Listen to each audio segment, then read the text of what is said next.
Netherland Dwarf for the Polish. Thank you. Thanks, Jane. Good morning, everyone. We'll start just a brief introduction about who we are, so you know a little background about us. As Jane said, we're both ARBA judges, but I'm going to give an opportunity so you know a little bit more about us. I'll let Pam begin and just tell you a little bit about herself and her background, especially with some of these breeds. Hi guys, I am obviously Pam Jones, and I've been raising rabbits since 1972, and yes kids, that is really a year. We had cars and TVs and everything.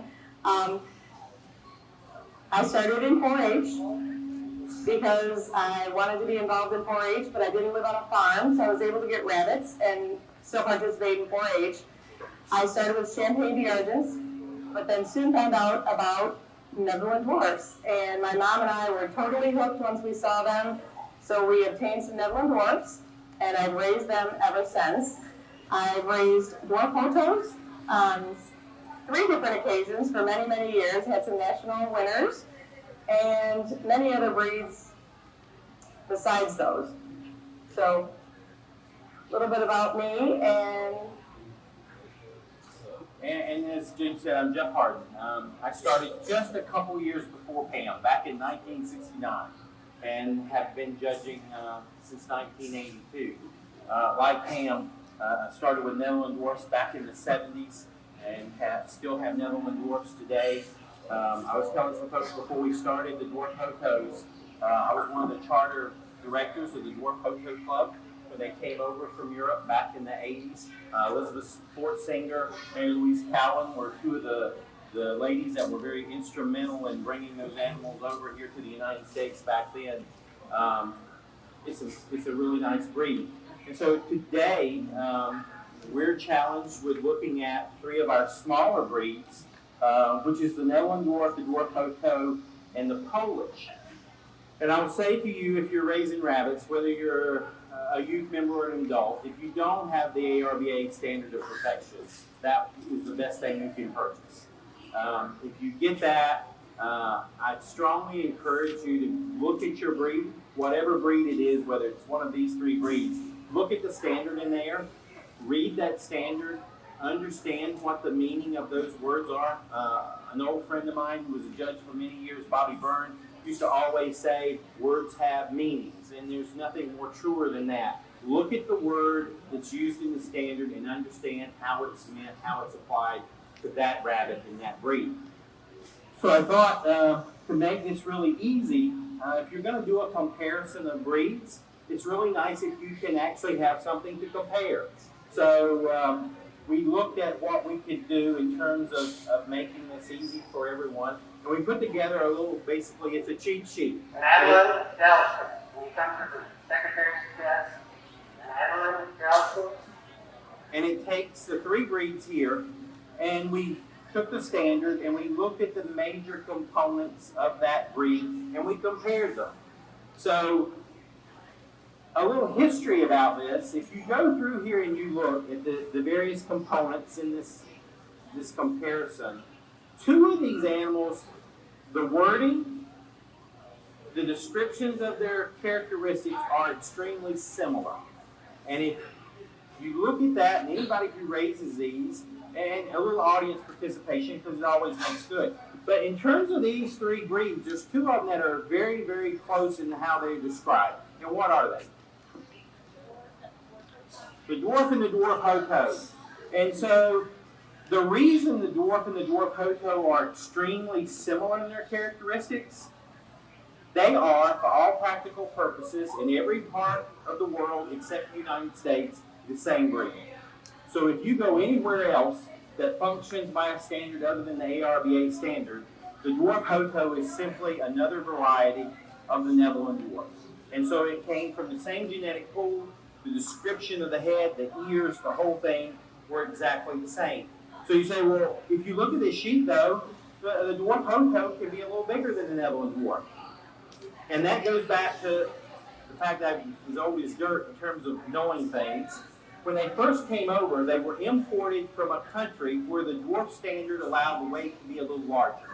And so the lady said, Well, I don't want to do the work to get them down to 2.5 pounds. I can bring them over at 3 pounds and just call them a different breed. And we didn't have internet. You know, it was snail mail, regular landlines, and all that. No one will know the difference. They're only going to know what I tell them. And that was true. The Americans thought, oh, this is a brand new breed. We'll put it in as a brand new breed as opposed to a variety of Netherland Dwarf. But if you now go on the internet and you search for Dwarf Hotos, it's not a separate breed in the world. It's simply a variety. Yesterday, the BRC had the Young Stock show. If you look at the picture, they have all the varieties of dwarfs lined up on the table. And there in the picture is one of the Dwarf Hotos. You can see it. So that's just a little history, because if you understand in your mind, when you're looking at this breed, that it really, in essence, genetically and most of its facets, is the same as your Netherland Dwarf breed. That helps you kind of understand why things are the way they are. And Pam has raised both of these too, and she'll tell you, a lot of the breeders in this breed have improved them over the years by using Netherland Dwarfs. So, always with a breed, looking at weights, and we know that the largest breed on here is our Polish, and then we go down to the Netherland Dwarf, and we have our Dwarf Hotot in the middle, and we know why there. That's the case. Posing, if you're going to evaluate a breed, posing is what you have to be able to do properly. And all three of these breeds are classified as compact breeds, which means proper posing is front legs lined up with the eye, back leg lined up with the stifle joint. And Pam can put, that's a little black Polish, can kind of show you, demonstrate that piece of it. And then they give you notes in each of those standards in terms of how those rabbits are to be posed.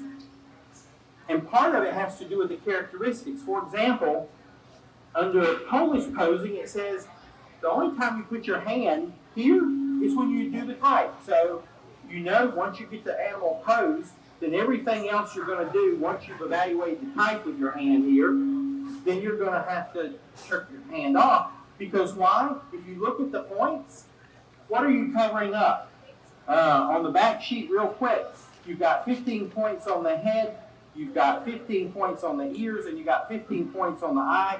45 points is right here if you don't take your hand off this breed. And that's a big emphasis that I have to remind some judges who work with breeds that don't have all those points, because they're used to doing this number. And Pam, you want to show them what they're used to doing? This is what they're doing, and if anybody's on Facebook, you'll see it, and if you ever see my comments, I'll usually make a comment, sometimes a little snarky, about where's its head? Because people want to do this because they want to shove the head into the shoulders to make it look deeper, to make it look like there's more depth over the body. So they'll take their hands over their head in here. This guy's not even letting me do it. But shove that head in, shove their back end in, and then you can make it look as deep as you can. Is that the right kind of pose? And like Jeff said, what are you covering up? Half of the points, almost half of the points. And the other thing with the Netherland Dwarfs now, posing on those has gotten to be just the opposite. And if Pam wants to take out the dwarf there, again, if you look at most of the posing on the Netherland Dwarf, you think that a Netherland Dwarf can't exist without a hand in the picture. Because the thing with the Netherland Dwarf has become this. Well, if you read the standard, what does the standard say? It's a special note in there to judges.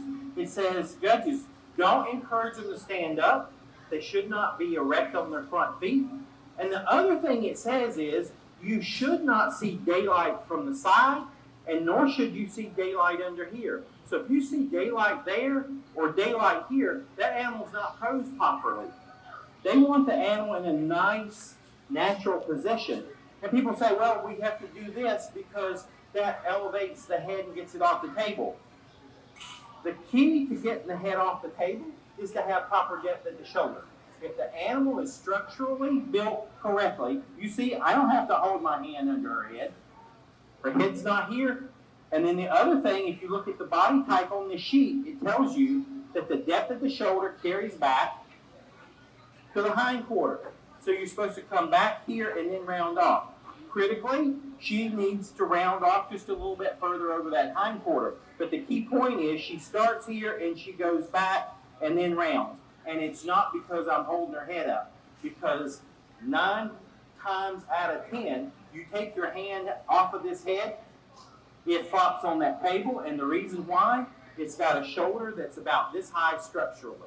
So you just need to really look at your standard and understand how the standard says for posing. Because once you pose them correctly, then you can do a correct evaluation. I'm not going to go through all the different points for each one, but the big distinguishing points are, for example, with the heads. We basically have the Netherland Dwarf head, which is very similar to the Dwarf Hotot head in terms of being bold, being wide, being well filled.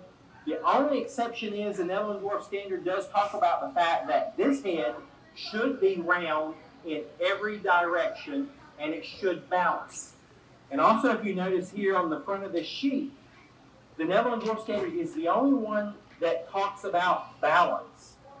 The key thing, that's a lot of emphasis on balance. The head, the body, the ears are all supposed to be in a harmonious balance with each other.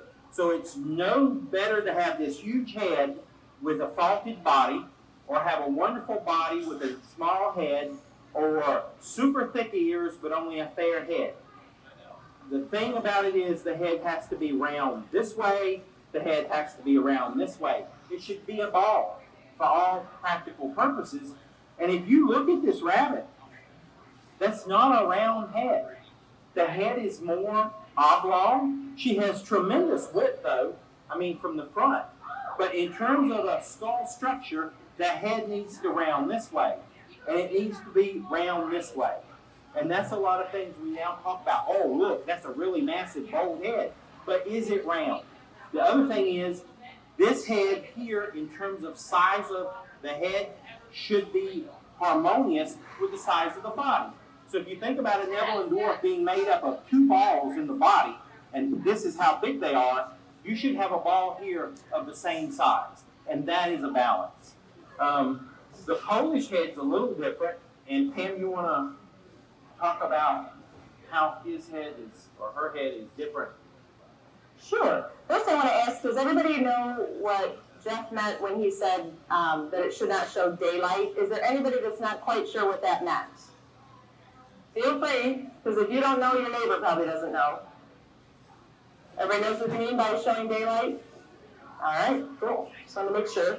Now, basically, with your Polish head, when I describe a Polish, I like to just describe a commercial rabbit, but tiny. So, with that head, you do want it full. You want it full cheeks and a full muzzle, but you don't want that overall roundness like you do in the Dwarf and the Dwarf Hotot. And it's not round in all directions. So you want that shape of the head to be just really, really pleasing and balanced, even though it doesn't say balanced in their standard. You want it to balance with the body, and the slight roundness in between the eyes, and a good bold eye. It's very important in Polish. Another thing that's unique about the Polish is its ears in terms of the structure of the ears and how they must stand. The Polish standard is the only one of these 3 standards that say that those ears are supposed to be set at a nice base, but also touch all the way from the base to the tip. And again, the importance of taking your hand off that head is so you can actually see those ears. And so when you view the ears from the front, they should actually touch all the way from a nice strong base to the very tip. You don't want to see flanges, you don't want to see bends, and you don't want to see gaps. It's all a fact in the Polish standard. And the other thing is, Pam said, a nice big bold eye. We see over the years the eyes on the Polish are getting smaller and smaller. They're getting like normal looking. But both the Polish and the Dwarf talk about big bold eyes specifically on those. And as Pam said, this is somewhat like a small what we would say normal type rabbit, and I say normal type in that the Dwarf Hotot as well as the Netherland Dwarf say that the sides are supposed to be basically parallel. The width of the shoulders, the width of the hind quarter is supposed to be very similar, if not the exact same. On the Polish, we want a nice taper so that you go back from the hind quarters to a slightly smaller shoulder. And again, the top line on the Polish is distinctly different because it rises up here, goes up, and then around, where your Netherland Dwarf starts high, carries straight back, and then on the Dwarf Hotot standard, it says a small or gradual rise to that hind quarter. But again, you want the head on that Dwarf Hotot to be somewhat at a natural position, and you get a slight rise on those. Even though genetically, historically, that rabbit used to have the exact same height as this one has. The other big difference, fur. We're going to talk about that. Fur. How many of you guys are in 4-H? All right, so you know the different types of fur. Not that you have to be in 4-H to know that, but as also 4-H does, that's typically one of my questions of the different fur types. So, different fur types, we've got night and day right here. What kind of coat does a Netherland Dwarf have? Shout it out. Roll back, right. What kind of coat does a Dwarf Hotot have? Roll back, right. What about our Polish here? Fly back, right. So, shorter, snappier, I like to call it, equally as dense. So density, how much fur on the body in the area. So they can be equally as dense, but this one's going to roll back when you stroke it from tail to head. It's going to just roll back nice and slow and gradually. This Polish might be a little more difficult to see since it's black, but it snaps back into place quickly. So definitely different types of fur. Usually feeling it is the best way to make the comparison, especially if you can get them side by side. This Dwarf Hotot has a very nice rollback coat, a little more finished than this Dwarf, but you want to say anything else? And the big thing with the fur is, the standard does put a disqualification on the Polish if they have rollback fur. So if you get an animal that has this type of rollback fur, it is a disqualification. The other three things, the one thing that these three have in common is, which I didn't mention when we talked about head and body and that sort of thing, is a dewlap. A dewlap is a disqualification in all three breeds. And there is a caveat. The Polish, it says, allow for a pencil line. So you go, well, what is a pencil line as opposed to a dewlap? Well, it's real easy to tell a dewlap from a pencil line. If you ever suspect that a rabbit has a dewlap here as opposed to a pencil line, if you pinch that, and I don't have one here that has it, so there's nothing to pinch on these, and when you pinch it, if you feel skin between your fingers, and I was taught this years ago by a really good judge, Paul Gergelon, where I works for my registrar's license. If you have skin between those fingers, that's not a pencil line, that's a dewlap. But if you only have fur, that's a pencil line. And some pencil lines look terrible. I mean, they look like the biggest dewlap you've ever seen, but when you pinch them, it's pure fur. And that's the distinction, and it's real easy to do. Those two fingers tell you everything you need to know. You don't do it with your eyes because that's deceptive. You'll think some of these animals have a dewlap, or you'll say, well, why did that judge place that rabbit with that big dewlap? Well, ask the breeder, can I actually feel this? And you'll feel that fur there. So that's something that's across the board a disqualification. And we're probably getting close to our time. So are there specific questions we can answer for any of these three breeds, for anybody? Yes. When you were saying that like the Polish or not the Polish, the Dwarf Hotot and the Netherland Dwarf are essentially the same breed in other countries. In this country, did we selective breeding change that shoulder because they're posed differently? So I'll tell you historically what happened. With any new breed, there's one thing that gets in a lot of people's eyes. money. So they want a lot of them and they want it quick. And so as soon as they arrived here, they immediately started crossing it with a multitude of breeds. They crossed it with dwarfs, they crossed it with Polish, and they even crossed it with Florida whites. So you saw all three of those breeds suddenly put into that rabbit, which distinctly changed. It changed its head, it changed its ears, it changed its fur. It added some faults in there that we never want. And of course, we typically just Americanize everything. I hate to say it, but most breeds we bring into this country, we have to change them to make them an American kind of breed. Which I think we've changed the dwarf, the Netherland Dwarf, much, much more so structurally to fit what we want here in the United States, because back when we first started in dwarfs, the dwarf was simply a brick with its rounded corners. Does anybody know what in our standard calls for that description? Cavies. So if you kind of take a cavie, that's really what the dwarf standard used to call for.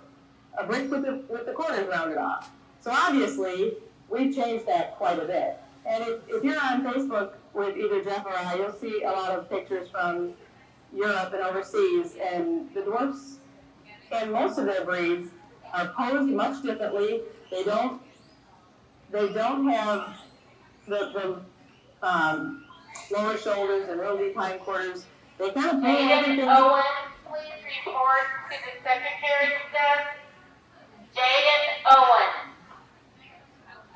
Most of the breeds over there have just a little bit different structure and shape to them. Any other questions? Okay. If there's no further questions, I want to thank Pam and Jeff for their time. It was an excellent presentation. And it will be on the District 8 YouTube page. Give me a few days to do that. It'll be up there. So thank you. Thank you for having us. And if you guys ever have any questions, most of you know I'm around a lot as I live in this area. Please feel free to ask. Judges are usually thrilled to answer questions, try to help you out. If we don't know the answer, which we don't know all of the answers, we'll try to find the answer for you. So you guys have a great day. Thank you all.